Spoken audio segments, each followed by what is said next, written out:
ಚಿಕ್ಕೋಡಿ ಪಟ್ಟಣದ ಮಾಜಿ ಅಧ್ಯಕ್ಷ ಹಾಲಿ ಸದಸ್ಯ ಮರಾಠ ಸಮಾಜದ ಮುಖಂಡರಾದ ರಾಮಮಾನೆ ನಿವಾಸಕ್ಕೆ ಕರ್ನಾಟಕ ಸರ್ಕಾರದ ಕಾರ್ಮಿಕ ಸಚಿವ ಭೇಟಿ.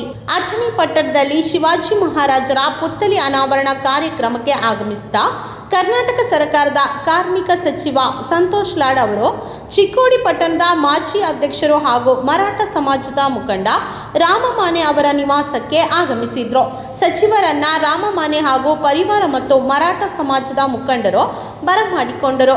ಸಚಿವರು ಕೆಲ ಕಾಲ ಸಾರ್ವಜನಿಕರ ಕ್ಷೇಮದ ಬಗ್ಗೆ ಮಾತನಾಡಿದ್ರು. ಸಾರ್ವಜನಿಕರನ್ನ ಉದ್ದೇಶಿಸಿ ಅವರು ಮಾತನಾಡಿದ್ರು.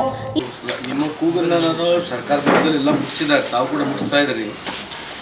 ನಾನು ಅದನ್ನ ಮುಗಿಸ್ಲಿಕ್ಕೆ ಪ್ರಯತ್ನ ಮಾಡ್ತೀನಿ.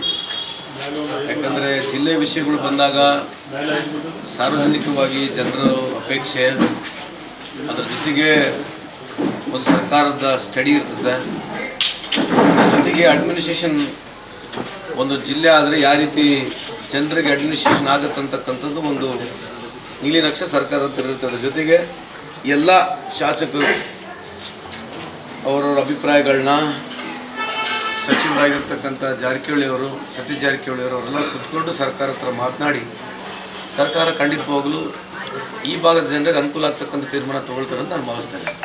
ಈ ಸಂದರ್ಭದಲ್ಲಿ ಮರಾಠ ಸಮಾಜದ ಮುಖಂಡರಾದ ಅನಿಲ ಮಾನೆ, ಸಚಿನ್ ಮಾನೆ, ಜ್ಯೋತಿಬಾ ಕಾಮ್ಕರ, ಮಹಾವೀರ ದಾಂಡ್ಗೆ, ವಿಠಲ್ ಜಾಧವ್, ಸುರೇಶ್ ಜಾಧವ್, ಅನಿಲ್ ಯಾದವ್, ರಾಮಚಂದ್ರ ಕಾಮ್ಕರ, ಬಾಬುರಾವ ಕಾಮ್ಕರ, ವಿನೋದ ಗಾಯಕ್ವಾಡ, ಅಮಿತ ಯಾದವ್, ಸುರೇಶ್ ಮಾನೆ, ಪ್ರವೀಣ ಮಾನೆ, ಅವಿನಾಶ್ ನಲವಡೆ, ನಿವೃತ್ತಿ ಮಾನೆ, ಅಣ್ಣಾ ಪವಾರ, ವಿವಿಧ ಮುಖಂಡರುಗಳಾದ ಚಂದ್ರಕಾಂತ್ ಹುಕ್ಕೇರಿ, ಸುಂದರ ಮುಂಡೆ, ರಾಜ್ಕುಮಾರ ಬಾಳಪ್ಪಗೋಳ, ಅಣ್ಣಪ್ಪ ಟವಳೆ ಸೇರಿದಂತೆ ಅನೇಕರು ಉಪಸ್ಥಿತರಿದ್ದರು.